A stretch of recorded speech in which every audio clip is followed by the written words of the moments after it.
Hello बच्चों, जय हिंद। आज आपके समाज विज्ञान का पेपर हुआ है और लगभग बहुत अच्छा पेपर आया और हमें ऐसी आशा है कि आप लोग ने सारा पेपर कर लिया होगा, क्योंकि पेपर बहुत ही अच्छा था, है ना। तो अब देख लेते हैं अपन ज़्यादा समय ना गंवाते हुए। ऑब्जेक्टिव पोर्शन क्या था आप लोग का?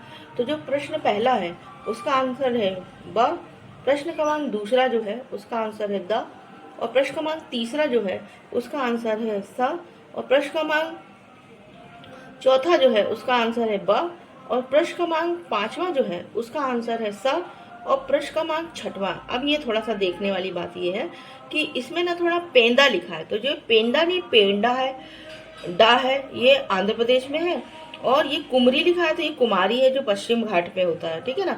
और ये बेबर मध्य प्रदेश में बोली जाती है। इसका मतलब इसका जो आंसर होगा वो होगा उपरोक्त सभी, ठीक है। तो इस प्रकार आप लोग इसका आंसर हम लोग देख लेंगे। सर्वाधिक साक्षरता वाला राज्य है केरल, और अपने प्रयासों में समन्वय लाने के लिए समाजवादियों ने द्वितीय इंटरनेशनल नाम की अंतर्राष्ट्रीय संस्था बनाई थी, ठीक है। फिर है मसाई पूर्वी अफ्रीका के का चरवाहा समूह है, ठीक है। फिर है भारतीय संविधान हमें 6 मौलिक अधिकार देता है, और फिर है आखिरी जो है वो है 100 दिनों का मजदूरी रोजगार उपलब्ध कराना, ठीक है। उसके बाद आ जाए सही गलत पे।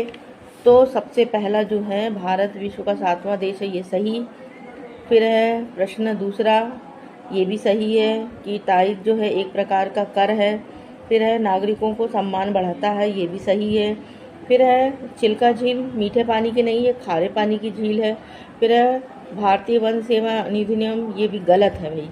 और अगला है बहुमत से जीतने वाला दल सरकार बनाता है, ये जो बिल्कुल सही उत्तर है, ठीक है ना। फिर उसके बाद हम आगे चलते हैं, आगे सही जोड़ियों की ओर। तो सबसे पहला जो है सही जोड़ी है वो पहला है दोआब, है ना। तो दो नदियों के बीच की जो भूमि रहती है उसको हम दोआब बोलते हैं। जर्मन गुप्तचर पुलिस है गेस्तापो, है ना। फिर है सरदार वल्लभ भाई पटेल को लौह पुरुष बोलते हैं, सभी जानते हैं। कान्हा नेशनल पार्क अपने मध्य प्रदेश में है। बंगाल का अकाल सन 1943, और लोकसभा है हाउस ऑफ पीपल, ठीक है। इस प्रकार आपके ये सारे प्रश्न, ये ऑब्जेक्टिव पोर्शन आपका हो गया, ठीक है। आगे चलते हैं सही जोड़ी की ओर, ये एक वाक्य की ओर, है ना। ग्रीष्म ऋतु में चलने वाली गर्म हवा को हम लू कहते हैं। फिर उसके बाद निश्चित समय अंतराल में जो जनसंख्या की गणना होती है उसको हम कहते हैं जनगणना, ठीक है। फिर है अगला जो है प्रश्न तीसरा, तो यहाँ हमको लिखना है इसका आंसर कलांग। क्या लिखना है? कलांग, ठीक है। फिर है उसके बाद भारतीय संविधान के सदस्य थे 299, ठीक है।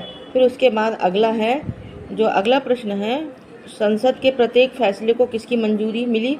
तो किसकी मंजूरी के बाद ही लागू होता है? वो है राष्ट्रपति, ठीक है। आखिर अंतिम जो प्रश्न है वो है सर्व शिक्षा अभियान, इसका उत्तर होगा, ठीक है। इस प्रकार हमने आपको ये सारे ऑब्जेक्टिव पोर्शन के उत्तर आपको बता लिया। अब आप फटाफट इसमें से मिला लीजिए कि आपके कितने प्रश्न सही हैं और कितने उत्तर गलत, है ना। तो आपको एक आंकड़ा मिल जाएगा कि आपको आज के प्रश्न पत्र में कितने नंबर मिले। और हम फिर अब अगले पेपर के आंसर लेके आएंगे अंग्रेजी, जो 18 तारीख को है, ठीक है बच्चों। जय हिंद, जय भारत।